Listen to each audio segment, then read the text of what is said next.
I'm thinking that the narrative around ETH is going to be wrong. It's going to catch people offside. People have basically, because there's been no new money in the space, so they've sold their ETH to buy Bitcoin. Okay. Because of the ETF, right? And this point in the cycle. Makes sense, fine. Then what happens is the ETF is announced. What is everybody going to do after the Bitcoin ETF is announced? Every trader is going to switch their bet from Bitcoin to ETH. Meet Raoul Pal, a prominent figure in the world of finance and investing, known for his unwavering support of Ethereum and the broader world of cryptocurrencies. As one of the biggest Ethereum bulls in the industry, he has captured the attention of investors and enthusiasts worldwide. While Raoul Pal initially invested in Bitcoin, he has since shifted his focus to the altcoin space, particularly emphasizing the potential of assets like Solana and Ethereum. His argument centers around the belief that these blockchain networks offer a fertile ground for innovation, designed to foster a vast ecosystem of applications ready to be used by millions of users. Within this ecosystem, Ethereum emerges as the primary currency for valuing assets, making it a central player in the cryptocurrency landscape. In an upcoming interview, Raoul Pal will delve into his compelling perspective on Ethereum's tremendous potential in the months ahead. He explains why he anticipates Ethereum's performance could even surpass that of Bitcoin following the long-awaited approval of a Bitcoin spot ETF. To gain valuable insights and make informed investment decisions in the ever-evolving crypto market, be sure to watch the entire interview. Enjoy it, and make sure to hit the like button and subscribe to the channel if you find this valuable content helpful. Let's start. It's really Solana and ETH. Solana and ETH. Yeah, nothing else adds up to much. It's just Solana and ETH, and of which Solana is the larger bet. I haven't held much Bitcoin for a while because, I look at this in terms of network effects, and my view is that more things are being built on Ethereum. It's a richer, deeper network, more use cases, and over time, I think the value of the Ethereum network will be more valuable than the Bitcoin network, unless something changes. Now, ordinals and stuff like that, maybe, let's see. And so it's just from that thesis alone that I haven't held much Bitcoin. I've just thought it'll underperform. Now, it always outperforms in crypto spring. The least risk asset in that space always outperforms at first. Then what happens as spring turns into summer, you start getting outperformance of alts, and particularly the large alts first, and then the smaller alts later. So there's nothing unusual about what's going on. I also very interesting to see the chart of ETH Bitcoin, kind of long-term weekly chart. It's been a very interesting, that to me is an incredibly interesting chart, because I actually draw the wedge coming up from 2017 low through the 2020 lows. This is what I'm really interested in. Holy shit. If this is right, this is a massive wedge pattern. And we're putting in the stuff that I look at, DeMark indicators, everything else. They're suggesting the low comes this week, next week, the week after. So I'm thinking that the narrative around ETH is going to be wrong. It's going to catch people offside. People have basically, because there's been no new money in the space, so they've sold their ETH to buy Bitcoin. Okay. Because of the ETF, right? And this point in the cycle. Makes sense, fine. Then what happens is the ETF is announced. What is everybody going to do after the Bitcoin ETF is announced? Every trader is going to switch their bet from Bitcoin to ETH. And that changes the dynamic. Now, ETH has been kind of, as I said, struggling around a bit. But once it clears 1900, it gets really interesting. I think I put out a chart yesterday on the ETH chart on my Twitter feed. So what we've got is, it's an Elliott wave chart, and it's a beautiful technical pattern of this lovely kind of flag. So Elliott wave, you tend to get 5 wave advances, ABC declines in a bull market. So you had this wave up 1, it retraces all the way back down, doesn't make a new low. That's a wave 2. Then you start on what is a wave 3. Wave 3s are the big dynamic waves. But within that, it breaks down to subwaves. So this was wave 1. Wave 2 was the correction. And now if you break that, you go into what's known in the most exciting thing of Elliott wave is a 3 of 3. That's when you get the double acceleration point. What we've just seen in Solana feels like it's going to happen in ETH. Particularly now everybody's underweight ETH. People have seen the Solana move.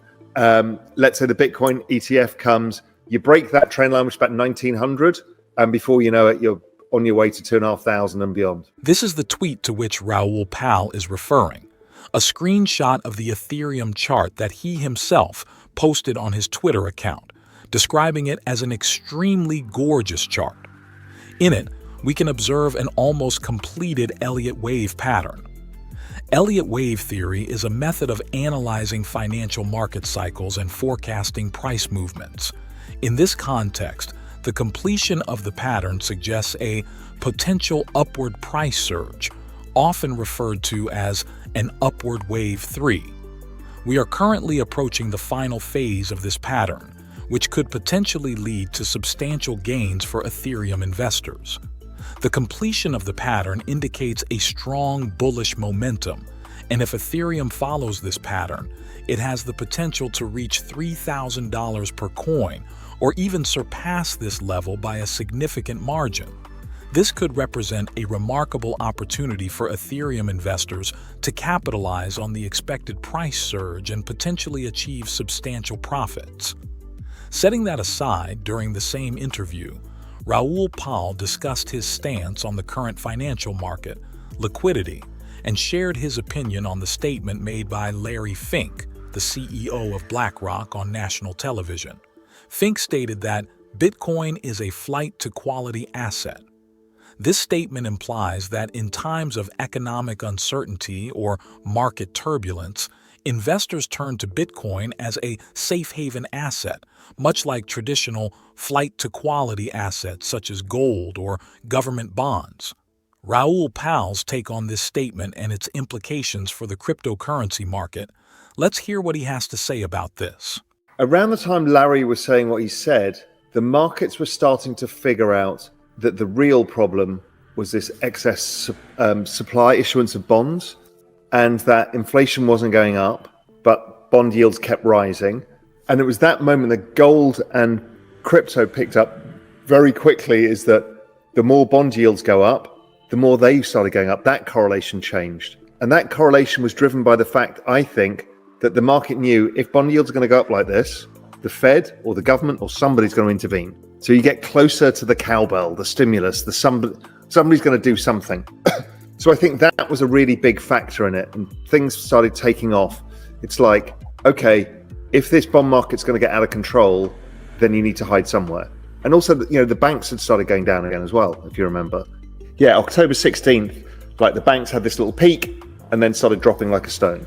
And so, again, the market's job is to forecast the probability of stimulus or a flight to safety. And Bitcoin always does well out of it. So that's what I think started it off. And I think Larry saying the same thing around the same time that the banks turned around, also adds fuel to the fire. I don't know if there was any economic data out that day, but there was probably something around that as well. What's going on is interest rates are too damn high, and they have to issue ongoing bonds to cover the deficits, but they have to roll the bonds from last 4 years, from 3 years ago, 4 years ago in the pandemic cycle, from 1% interest rate to 5% interest rates, or 5.5%.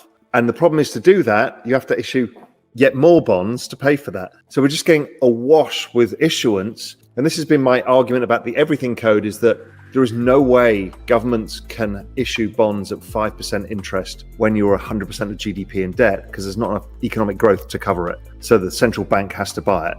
And what's happening is, here we are pushing the central bank to buy it. Now, whether Janet's doing that on purpose is like, Jay, you're going to have to take this. But I think there's a game being played, is like, okay, we'll show the stress, we'll create the stress, we need to cut rates, we can roll this debt at lower levels. And if we can find the right excuse, like a recession, we can push it onto the Fed balance sheet. So if you go back to 2008, everybody got the get out of jail free card of 0 interest rates. So nobody had to pay interest on their debt. That was like a gift, right? 0 interest rates. Every government refunded at 0, but for some weird reason, they did it between 3 and 5 years. That 3 and 5 year debt cycle just keeps rolling over. It's exactly the Bitcoin halving cycle. It's exactly the economic cycle. It's exactly the US election cycle. They're all the same thing. It's this super cycle, this everything code. And we're into that point of the cycle now where the balance sheet should start rising to cover the debts from the previous cycle. Raoul Pal believes that we are gradually approaching a highly bullish period concerning cryptocurrencies and the macroeconomy in general, possibly as soon as 2024. This means that the prices of Bitcoin, Ethereum, and other crypto assets could remain stable and even strong until the end of the year. However, after the much-anticipated Bitcoin halving event in 2024, things might start to accelerate rapidly. This potential acceleration is expected to be driven by a liquidity injection from the Federal Reserve. If we also factor in the potential approval of a Bitcoin spot ETF, this could create the perfect storm for digital asset prices to surge parabolically in what could be one of the largest bull markets in the history of this industry. What do you think? Do you believe this scenario will unfold? What do you anticipate for 2024? Please let me know in the comments. If you enjoyed this video, don't forget to like and subscribe to the channel for more similar content.